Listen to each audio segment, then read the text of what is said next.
Good morning, students. So today we are going to discuss introduction to the Euclid geometry. Firstly, we will derive the word of geometry. Geometry word का link कहाँ पर है या geometry word derive कैसे? So geometry word is combination of two words. One is geo, second is metry. The meaning of geo is earth and the meaning of metry is to measure. अब हमको ये समझ में आ रहा है जो geometry का मतलब है वो है measurement of. क्लियर? सो इस चैप्टर में हम सम रूल्स बोल सकते हो, आप सम रिजल्ट्स बोल सकते हो, हम इनके बारे में डिस्कस करेंगे जो थ्रू आउट द यूनिवर्स यहाँ तक भी ह्यूमन की रीच है, ये वाले रिजल्ट्स जो हैं वो ट्रू माने जाएंगे. ओके, इतना क्लियर हुआ आपको? So let's start with some basic chapters. So let's start with some basic terms.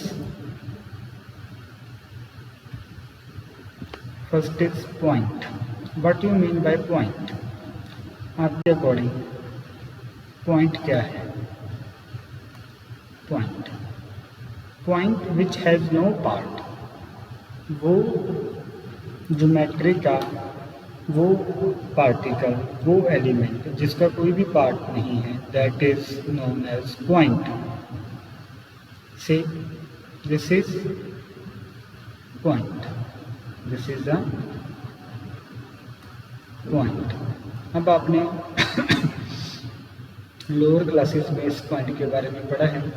Point is always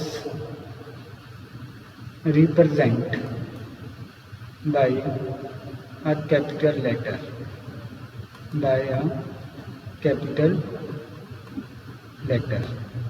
So say this is any point A, B, C. According to our requirement we can name the point. Okay, point का कोई भी part नहीं होता. Point is itself a complete definition. Is that clear? A simple dot you can say a point in lower classes.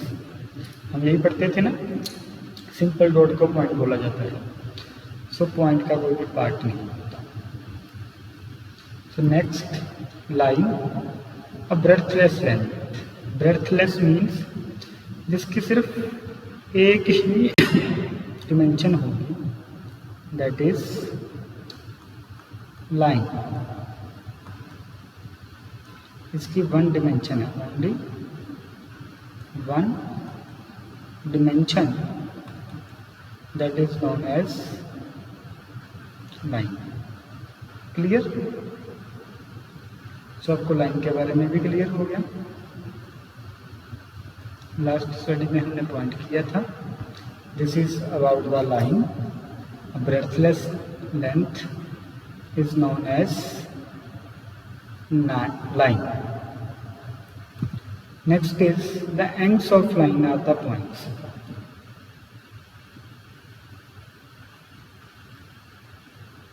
मान लो, consider कर लो, ये line जो है वो एंड हो रही है. अगर ये एंड हो रही है तो इसके जो एंड पॉइंट होंगे, मान लो ये P पॉइंट है, ये Q है. तो इसके एंड पॉइंट जो हैं दोनों साइड वो क्या होंगे? पॉइंट होंगे. These are the end points. Okay, ends of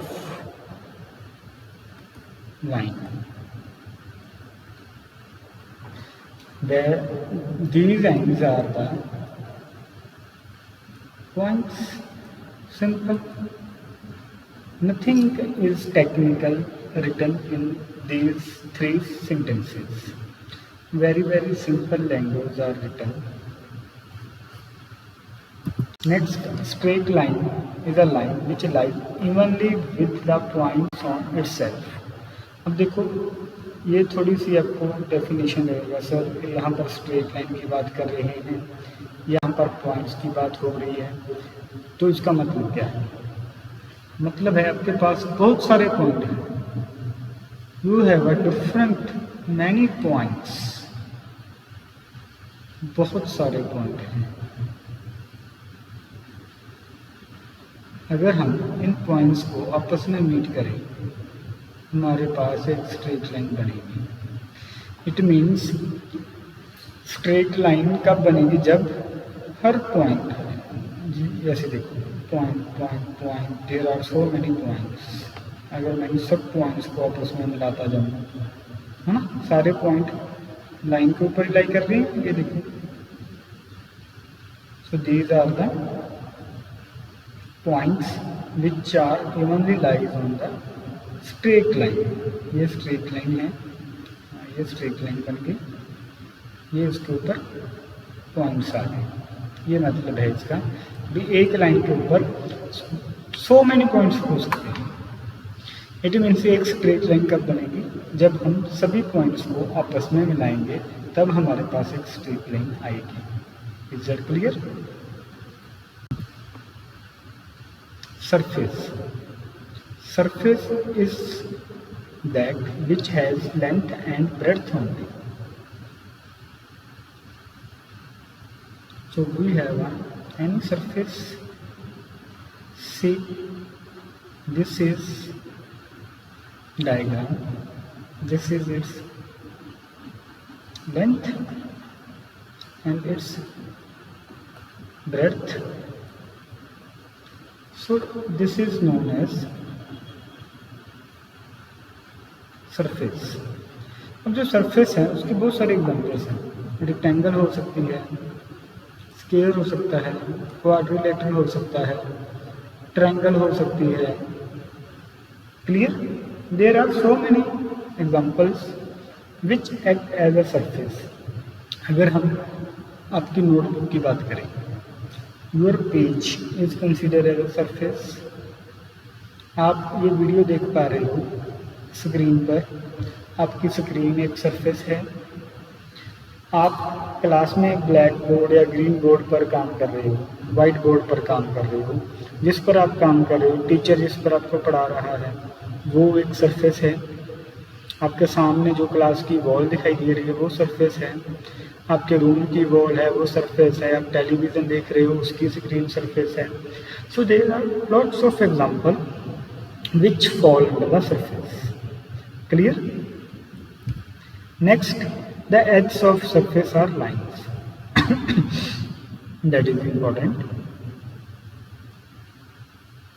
Like we have a surface like this. So here is an edge. This is a one edge. Every edge of the surface consider as a line. So this edge, this is edge. अगर हम सिर्फ इस edge की बात करें तो edge is a line, it is a line also. Clear हुआ आपको? Next, plane surface is a surface which lies evenly with the straight lines on itself. Plane surface क्या है? देखो ये हमारे पास एरिया है सरफेस का। अगर हम इस एरिया में जितने भी लाइंस हैं, हाँ, जितने भी लाइंस हैं इसमें, there are so many lines. अगर हम इनको evenly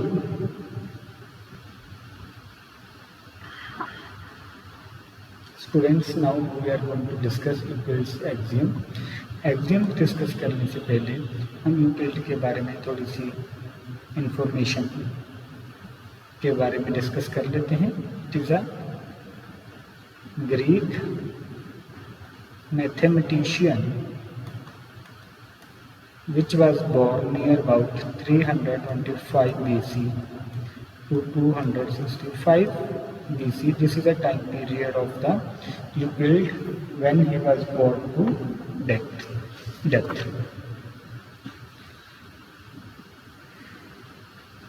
So actually he collected the thesis which was already written by the mathematicians, and he found some relevancy in those theses, and he write his own results including with the thesis, and he write a book that name of the book is Elements, and he divided the book into 13 chapters. So Element book has 13 chapters which is written by Euclid, and basically the Element book is known as the theory of geometry.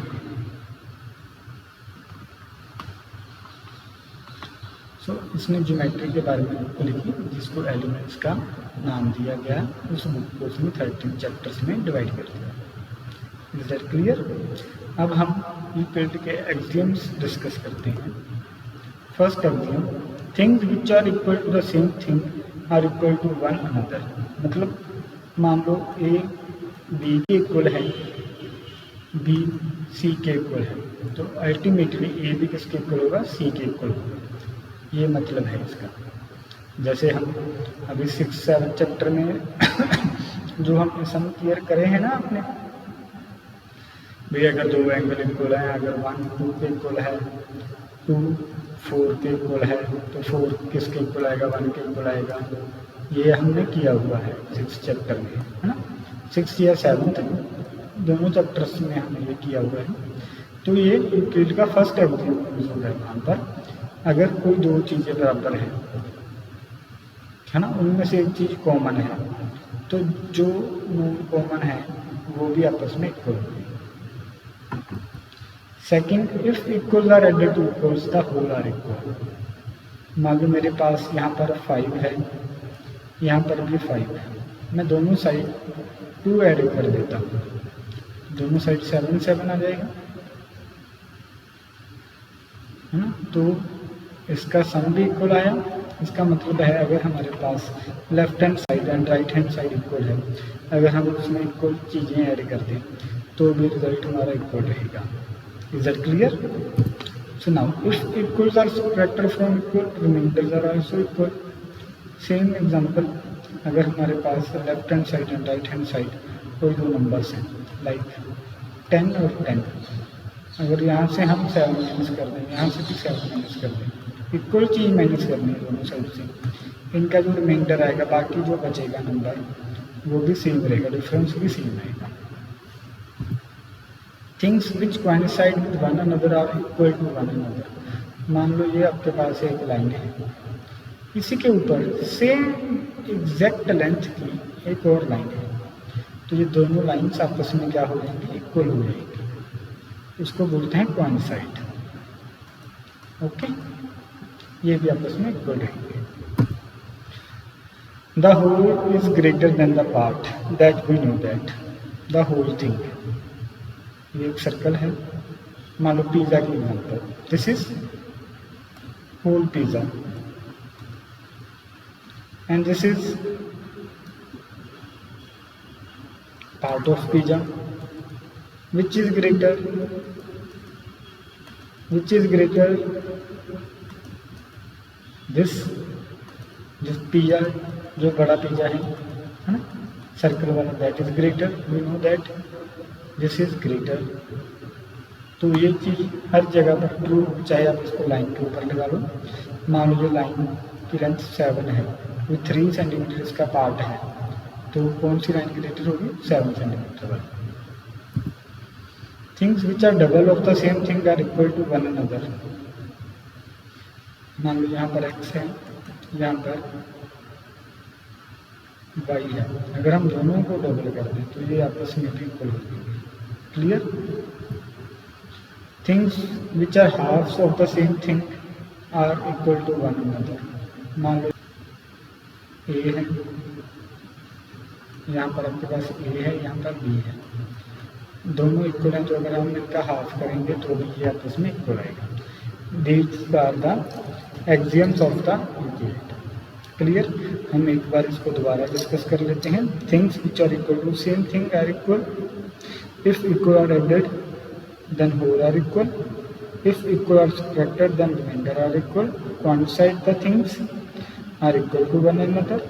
whole is greater than a part. Things which are double of the same thing are equal to one another. Things which are half of the same thing are equal to also one another. Now it builds 5 postulates. अब 5 postulates basically क्या होते हैं, theorems या results होते हैं, ठीक है। अब यूक्लिड ने ये 5 postulates हमें दिए हैं, तो हम इन postulates के बारे में डिस्कस करते हैं। First postulate, a straight line may be drawn from any one point to any other point.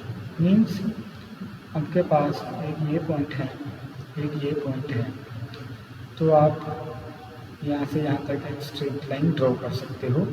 But आपको एक बात अपने माइंड में रखनी है, we can draw a unique line from given 2 points. From given 2 points we can draw a unique line. इसका मतलब ये नहीं है भी आप कहीं से भी कुछ भी उठाकर जितनी मर्जी लाइन्स ड्रॉ कर दो। अगर आपके पास 2 पॉइंट हैं तो वहाँ से सिर्फ और सिर्फ एक ही लाइन पास होगी, ये मतलब है इसका। अगर कोई एक पॉइंट है तो यहाँ से आप जितनी मर्जी लाइन्स पास करवा दो, ठीक है। इनको कौन सी लाइन्स बोलते हैं, कंकर्रेंट लाइन्स। और ये क्या है आपकी स्ट्रेट लाइन। और अगर 2 लाइन्स इंटरसेक्ट हों एक पॉइंट पर तो इनको क्या बोलते हैं, इंटरसेक्टिंग लाइन्स। क्लियर है ये आपको। अगर 2 पॉइंट हैं तो वहाँ से एक लाइन पास होगी, एक पॉइंट है वहाँ से अगर 2 लाइनें मीट कर रही है तो वो इंटरसेक्टिंग लाइन्स बनेंगी। अगर 2 से ज़्यादा मीट कर रही है तो वो कंकर्रेंट लाइन्स बन जाएंगी। These are the concurrent lines. Next, a terminated line can be produced indefinitely. मान लो हमारे पास एक 7 या 6 सेंटीमीटर या 7 सेंटीमीटर की लाइन है, ए एंड बी इसके एंड पॉइंट है। हम अपने रिक्वायरमेंट के अकॉर्डिंग इसको लेफ्ट एंड राइट साइड दोनों साइड एक्सटेंड कर सकते हैं। क्लियर। तो we can extend any line in any direction. A circle can be drawn by any centre with any radius. हाँ, ये भी बात सही है, इसके बारे में हम देख लेते हैं। मान लो ये सेंटर दे दिया, ये रेडियस दे दिया, यहाँ से सर्कल ड्रॉ कर लो, ठीक है। अगर रेडियस आपके पास 2 सेंटीमीटर है तो सर्कल छोटा हो जाएगा, हाँ। अगर रेडियस 5 है तो सर्कल बड़ा हो जाएगा। तो मीन्स हमारे पास एक रेडियस होना चाहिए, एक सेंटर होना चाहिए, तो सर्कल आपका ड्रॉ हो। सेंटर कोई भी पॉइंट हो सकता है, रेडियस आपका किसी भी लेंथ का हो सकता है। क्लियर। और right angles are equal to one another. इसका मतलब क्या है, सारे के सारे राइट एंगल एक दूसरे के बराबर होते हैं। मान लो ये 90 डिग्री का एंगल है, ये एंगल हमें निकालना है। अब हमें पता है जो राइट एंगल है वो 90 डिग्री का है ना। तो यहाँ पर लीनियर पेयर एंगल की प्रॉपर्टी लगा दो, ये भी 90 आ जाएगा। यहाँ पर लीनियर एंगल की प्रॉपर्टी लगा दो, ये 90 आ जाएगा। फिर नीचे वाली साइड लीनियर एंगल की प्रॉपर्टी लगा लो, ये भी 90 आ जाएगा। इट मीन्स जितने भी राइट एंगल आएंगे वो क्या होंगे, आपस में इक्वल होंगे। First straight line falling on 2 straight lines makes the interior angles on the same side angles. Then 2 straight lines, if produced indefinitely, meet on that side on which the sum of angles is less than 2 right angles. मान लो ये हमारे पास 2 straight line है और ये एक another line है जो इनको कट कर रही है। अब ये लाइन किस साइड मीट होगी, जिस साइड आपके इन दोनों एंगल का सम 180 से लेस, 180 या 180 से लेस होगा। तो ये साइड, इसको अगर आप इस साइड एक्सटेंड करोगे लाइंस को तो ये लाइन्स किसी न किसी पॉइंट पर जाकर मीट हो जाएंगी। क्लियर? अगर इनका सम, दोनों का सम, एंगल 1 एंड एंगल 2 का sum, if the sum of angle 1 और angle 2 less than 180 degree, then these two lines are meet on the same side of the angles। ये मतलब है इसका। तो अभी हम एक्सरसाइज करते हैं। एक्सरसाइज में जो आपके फर्स्ट, सेकंड एंड थर्ड सम है, ये आप बच्चों खुद करोगे, बुक वर्क है। टू फॉर्स बताने हैं, आपने एक्सियम्स, पोस्टुलेट्स को ध्यान में रखते हुए ये बुक वर्क सॉल्व करना है। ठीक है। सेकंड सम, आपने parallel line, perpendicular line, line segment, radius, square, इनकी डेफिनेशन देनी है। बट साथ में आपको ये भी डिस्कस करना है, पैरेलल लाइन से पहले आपको किसके बारे में और डिस्कस करना पड़ेगा, किसकी डेफिनेशन आपको पता होनी चाहिए। जैसे आपने सर्कल ड्रॉ करना है तो आपको किस किस की डेफिनेशन पता होनी चाहिए, सेंटर की, पॉइंट की, लेंथ की, रेडियस की। क्लियर? सो हम फोर्थ सम से स्टार्ट करते हैं। If a point C lies between 2 points A and B such that AC is equal to BC, then prove that AC is equal to half of AB, explain by drawing the figure। तो सारा कुछ हमें statement से clear हो रहा है, हमें करना क्या है। पहले हम गिवन लिख लेते हैं। गिवन लिखने से पहले भी हम डायग्राम ड्रॉ कर लेते हैं। मान लीजिए हमारे पास एक ए पॉइंट है, मैंने यहाँ से एक बी पॉइंट तक एक लाइन ड्रॉ कर दी। This is B, this is A, and here is a C point. C point कैसा है हमारा? सी पॉइंट है the length of A C is equal to the length of B C. Clear? So this is point B. इसको हम थोड़ा सा ठीक कर लेते हैं, इस बी को रेज कर लेते हैं और इस लाइन को रेज कर लेते हैं। तो ये हमारा आ गया। अब गिवन क्या है हमारे पास? गिवन है A C is equal to B C. ये हमारे पास गिवन है। टू प्रूव क्या करना है हमने? बहुत ईजी सम है बच्चों, आपको लगेगा सर इतना ईजी था, वाओ सर मज़ा आ गया। A C is equal to half of A B, ये हमने प्रूफ करना है। अब इसका प्रूफ देखो। Proof A B is a straight line, C is any point on A B. C इसके ऊपर कोई भी पॉइंट है, इट मीन्स ए बी किसके इक्वल आएगा? हम ए बी को ए सी प्लस बी सी लिख सकते हैं। देखो मैंने ए से लेकर बी तक जाना है, तो मैं पहले ए से सी जाऊँगा, फिर सी से बी जाऊँगा। इट मीन्स जो पूरा ए बी है वो दो पार्ट्स में डिवाइड होगा, A to C, C to B. अब हमें पता है as A C plus B C, because A C is equal to B C, ये तो हमें गिवन है। इट मीन्स यहाँ पर बी सी है, मैं वहाँ पर ए सी का यूज कर सकता हूँ। सो 2 टाइम ए सी किसके इक्वल आ जाएगा? ए बी के इक्वल आ जाएगा। इसकी पोजीशन चेंज कर ली हमने। सो ए सी किसके इक्वल आएगा? ये 2 इधर जाकर डिवाइड हो जाएगा, हाफ ऑफ ए बी। यही हमने प्रूफ करना था, ये हो गया प्रूफ आपका। ये देखो हेंस प्रूफ।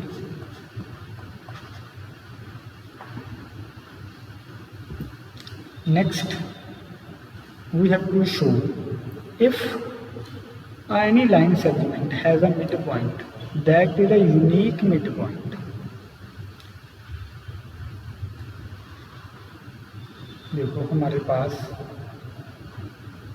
एक लाइन है ए बी, अगर सी इसका मिड पॉइंट है तो हम गिवन लिख लेते हैं गिवन तो इसमें कुछ है ही नहीं वैसे हमारे पास, चलो फिर भी हम लिख लेते हैं डायग्राम से देखकर।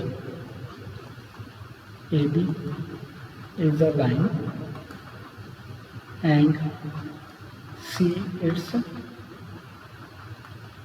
Mid point. प्रूव क्या करना है, टू प्रूव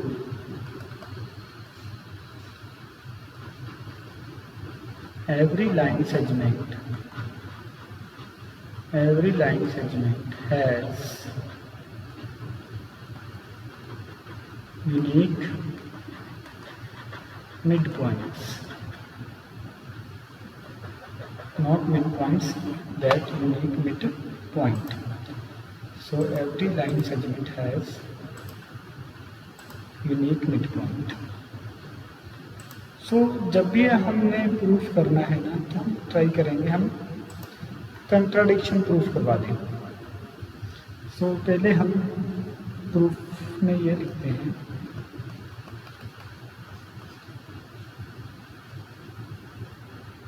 हम प्रूफ में ये लिखते हैं A B is a line segment, AB is a line segment and C its midpoint। अगर C इसका midpoint है तो it means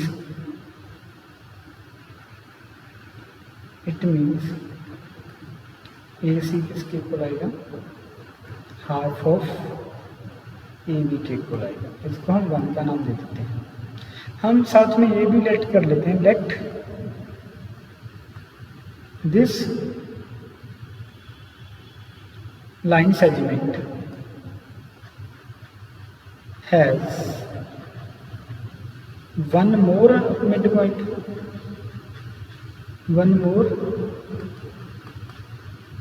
point.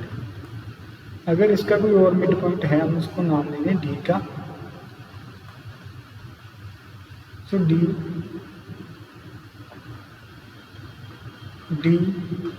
is another midpoint. D is another midpoint of AD. So AD is equal to half of AB। ये भी half of AB के equal आएगा। अब मैं सब्ट्रैक्ट करवा दूँ AD minus AC। Now subtract 1 from 2। So AD minus AC is equal to half of AB minus half of AD। अब देखो सेम में से सेम थिंग माइनस करी, क्या आ गया, 0 आ गया। अगर मैं इस AD में से इस AC को माइनस कर दूँ, ये वाली चीज़ जो है वो सारी माइनस होगी, तो क्या बचा मेरे पास, CD बचा। इतनी लेंथ ही बची CD। तो C और D का डिस्टेंस क्या आ गया, 0 आ गया। It means C and D are coincide to each other, coincide to each other. It means C is equal to D. So every line segment has one and only one midpoint, or we can say every line segment has unique midpoint। Her line segment का सिर्फ और सिर्फ एक ही mid point आएगा और वो unique होगा। उसके अलावा जितने भी मिड पॉइंट बनेंगे वो उसी मिड पॉइंट के ऊपर कोइंसाइड कर जाएंगे, उसी के इक्वल होंगे। क्लियर। नेक्स्ट सम गिवन क्या है हमारे पास,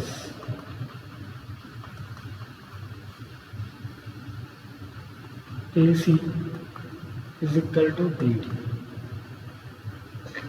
मीन्स ये AC और ये बी डी आपस में क्या है, इक्वल है। हमने प्रूफ क्या करवाना है, this C D is equal to B D. अब देखो जो पार्ट इसमें कॉमन आ रहा है बी सी वाला वो माइनस कर देंगे, हमारा काम हो जाएगा।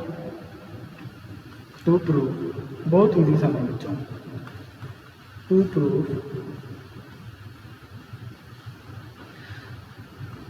ए B is equal to C D. Proof देखो उसका, जो गिवन है हम उसी को लेकर चलते हैं। गिवन क्या है, A C is equal to B D, ये हमें गिवन है। अब मैं ए सी को कैसे लिख सकता हूँ, can I write A C is equal to A B plus B C.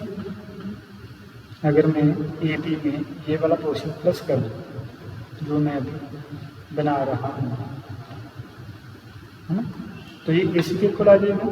It means A B plus B C. अगर मैं इस बी डी को दो पार्ट्स में डिवाइड करूँ, B C plus C D,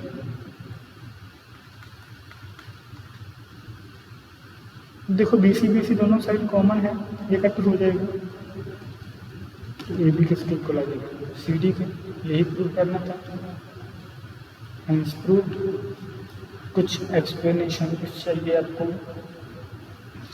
अगर आपको कोई भी समझ में नहीं आया, you can ask any time, you can comment your doubt in the box.